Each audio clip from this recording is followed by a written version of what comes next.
Hi, and welcome to back to this Thursday edition of Focal Point on AFR Talk. I'm Brian Fisher, your congenial, convivial, and amiable, as always, host. The program is Focal Point. The network is the American Family Radio Talk Network, AFR Talk. Pleased and honored to welcome to our decision maker line the president of the American Family Association, Tim Wildmon, and Roman Gabriel III, who is the host of the Sold Out Sports Talk program every Saturday night right here on the AFR Talk Network. Tim and Roman, welcome to Focal Point. How you doing, big guy? You need to introduce me differently, though. Tim has made me the new vice president liaison to the SuperBowl for American Family Radio. That's my new charter name. You see that on camera? We got that up. So you are the liaison for AFA for SuperBowl. That's for the right. Super Bowl. So that means. So and Roman, now remember, a new VP position for me. Okay, but remember now, I'm the guy that's referring to you as the original RG3. I'm not. They the first do. one to You know come what's up with funny that. though is when they do that here, people will go, "Is he here, RG3?" Yeah. Well, you're the original RG3. You're Roman Gabriel III. So yeah, but people of another generation know that. Kids today, they don't know that. Well, but Roman, I'm helping with that, and now you're the Jeff's AFA. done a good job of promoting that, though. The AFR audience knows that I am the original RG3. We've tried hard this year to start out with a new banner in 2013, a new leaf. Well, good. Well, where I'm getting to, Roman, RG3, is that if you're the liaison for AFA to the Super Bowl, you're the guy that I go to for tickets. Am I right? Are you the guy that's going to cough up the tickets for me to come to the game Sunday? Are you the guy? You know what? There are a lot of guys in here that could sell you tickets, I bet. Yeah. That's All right. for sure. He's got 2 media passes, Brian, and we ain't getting them.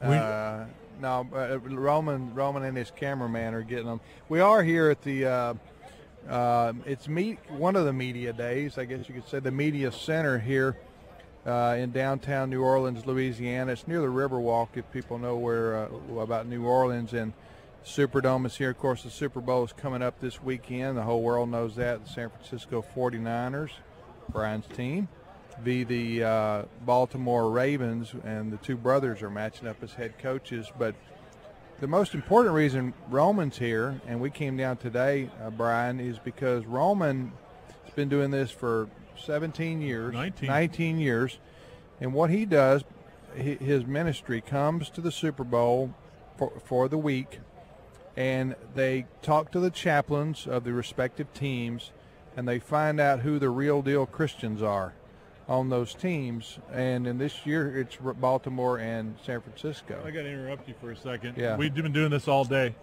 Mike and Mike, ESPN, there's little Mike is on next to us. Yeah, it's Celebrity Not Mike City. Golick.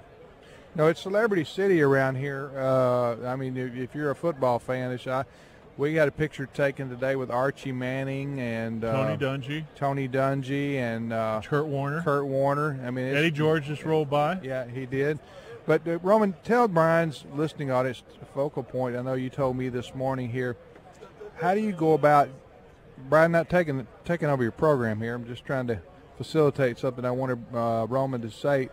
Hey, tell our Tim? listeners, yes. Tim, as long as you keep signing my paychecks, you can take over anything you want. Well, you know what, Brian? He gave me that responsibility now, so you're in a lot of trouble. Tell our listeners how you go about getting in touch with these chaplains and find out who you need to talk to. Well, probably the most important person on any NFL team, if you want to find out who the guys that are very heavy duty in the community, who do a lot of things for people outside, and the spiritual leader of every team is the chaplain, and the chaplain's there 365 a year. These guys do Bible studies during the week. They do their chapel service every Sunday because they can't go to church during football season because they're traveling or they're away from home, or even home they're staying in a hotel. We call them and contact once we know the Super Bowl teams. They send us a list of the players that they've been around all year long that are walking the walk and talking the talk, and those aren't the only guys. We also talk to the leaders of the team that are the strong Christians to find out other guys. They'll tell us other young Christians and others that we should talk to. So that's how we get the list for both teams. And on this time, it's about the same. It's about 20, 25 guys between both teams that are Christians, that profess to be Christians, and several that are strong Christians, and others that are young Christians like Colin Kaepernick. It's a lot of fun because it helps us to be able to identify them so that when we do use their testimonies, we at least can know that they're living it out every day, not just during the week of Super Bowl. But the reporters and everybody, the 4,000 press here for 5 days, Friday is the last day to get with the coaches, but today was the last day to get with the players before they go into hiding and to their off-site hotels to get ready for the game. There's a lot of people, though, who look at these guys and they wonder what kind of people are they. And what we try to do down here is to expose these guys as who they are as people. I'm not really interested in the X's and O's. I mean, they talk about that forever and pretty much done with that after 2 days, that you can only talk so much about what a team's going to do and who's going to play and what their strategy is. But one thing that these guys love to do is to talk passionately about their walk with the Lord, and that's what we've done. We'll have a really cool video from the first 2 days up on AFR.net that we'll be sending down this afternoon. I just sent Jeff Reed some high-res pictures from the Niners and from the Ravens Media Day and hotel visits yesterday. So we got all the big-time players, Kaepernick, Alex Smith, Vernon Davis, Ray Lewis, Reed, the safety, Joe Flacco. So you'll be able to see those guys, hear from those guys. Of course, my show Saturday night will be 7:06 Eastern, 8:06 Eastern, 7:06 Central, and we'll do the same thing Tim and I have been doing today, just wall-to-wall players. Tell them about Michael Orr. Michael Orr is the left tackle and now right tackle of the Baltimore Ravens, and, of course, he was the subject of Blindside, the movie. Michael's got an incredible story about, no parents and then being raised by foster parents, and he's on the video we're going to send that you can get on AFR.net, and, of course, on the social networking sites of AFR. We'll have that up the rest of the week. We'll also have more stuff all the way through Sunday night post-game, which will be fun. But Michael Orr is a special young man, loves God, realizes how fortunate and blessed he is to have grown up the way he did and to turn out the way he did with two loving foster parents. Mm-hmm. The story that he did at Blindside is totally true. Yes, there were some embellishments for Hollywood, all that kind of things, but the basic story is a kid who really had nothing. And today he's playing for a Super Bowl Sunday, and he was just so grateful for the opportunity and so grateful that he did have the blessings he had. Brian, you know the story. He was a poor black kid from Memphis, yes, and didn't really have parents. And the Tuohys took him in. The Tuohy family there in Memphis took him in. He graduated from high school, was a highly sought-after college recruit, went on to play at the University of Mississippi for 4 years, was an All-American, and now is here at the Super Bowl. So it's quite a story, and there is a big Christian element related to that story. Well, the other thing, too, is that's really what we find out when we're here, is most of the reporters here don't know these stories because they don't try to find them. But all these players have stories like this, some sort of story about how they got here and how they overcame, and especially the Baltimore Ravens just this year losing Art Modell, their owner, Torrey Smith losing his brother, the wide receiver. One of the players had leukemia. I mean, this is a team that's been through it. And you listen to these guys talk about the love they have for each other, the perseverance that they've shown throughout the season. And then you got the Ray Lewis story, the Colin Kaepernick angle. You've got two great running backs. You've got two great wide receivers. I mean, this is a game that's going to be one of the better games, I think. Both teams are extremely physical, and they're really good football teams. Well, one of the stories I've talked about over the course of this week is Colin Kaepernick's story, powerful story about the sanctity of life. He was conceived in a biracial relationship. His mother, birth mom, was young. She was at a stage in life where you'd expect her to get an abortion. She chose life for her son, gave him up for adoption. He was raised by two parents who loved him and raised him. And, you look at the tattoos on his arms, and a lot of people don't know that he's got a Bible verse down one arm, Psalm 18:3, and a Bible verse down, or Psalm 27:3, and a Bible verse down the other arm, Psalm 18:39, both kind of warrior verses from the Scripture. So he's sort of a walking billboard for what the sanctity of life and for what belief in God can do. Well, what's amazing, too, is all these players, if you look at them having the tattoo thing going, it's very popular.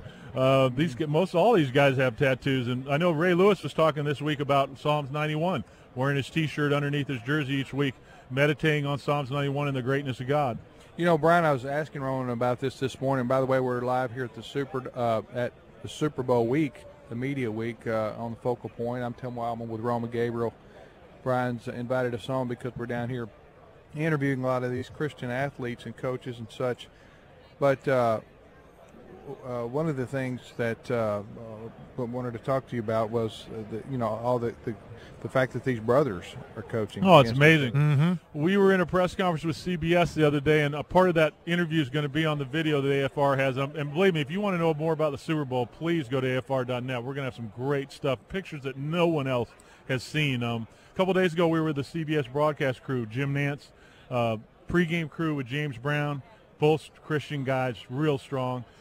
Phil Sims, who's going to be the color analyst, Dan Marino, Shannon Sharp, Boomer Esiason, Coach Cower, and, of course, they know everything about the football game. But one of the things that we talked with Jim Nantz about was we asked him what's his favorite part of this game, what he's looking forward to in the broadcast. And he said this is a historical sporting event because what he's looking forward to is when the game's over, the two coaches, the two brothers going to the middle of the field to shake hands. Mm-hmm. Can it really be a glorious, joyful victory for the one brother who wins and for the brother, trying to console the brother who's lost? Yeah. I mean, so this has never happened in history. So he said, if anybody, we're going to cover that so big. So he goes, I don't want the game to get over. I want everybody to enjoy it, but really pay attention at the end of the game because this has never happened before. And Jim and John Harbaugh said the same thing. This is new ground. I'm not sure how we're going to Well, and that's one of the special stories, and Tim, I'll ask for your comment, and then we'll wrap it up. But one of the really special stories for this Super Bowl is the Harbaugh family. I mean, their parents have been together for all their lives. They've obviously raised their two sons, or all their children, in a loving environment where faith is a part of the mix, and it's just a heartwarming story. Yeah, absolutely, Brian, and it is testament to, quite frankly, the strength found in a two-parent home that raises their children in the fear of the Lord, and also to have goals and objectives. And Mike Gottfried, who's the coach that's on with me in college football season, is a first cousin of the Harbaugh father, and he told me that he told us something to the effect, Brian, maybe you know the quote. Every day he would take his boys to school, Jim and John, and tell them, today, you need to tackle the world with the greatest of enthusiasm, and something to that effect. Anyway, yeah, really built a can-do spirit into them. Yeah. A spirit. Well, here they are, coaching in the Super Bowl. So it worked. It took. Yeah. Our guests have been Tim Wildmon, the president of the American Family Association. You can hear him on Today's Issues every day here on the AFR Talk Network, and Roman Gabriel III, Sold Out Sports, every Saturday night, 7 p.m. Central, 8 p.m. Eastern. Guys, thanks for taking time to sit down with us. Appreciate it. Thanks. All right, thanks. Tim Wildmon and Roman Gabriel III coming to us from the Super Bowl in New Orleans. Focal Point, AFR Talk, back in 2.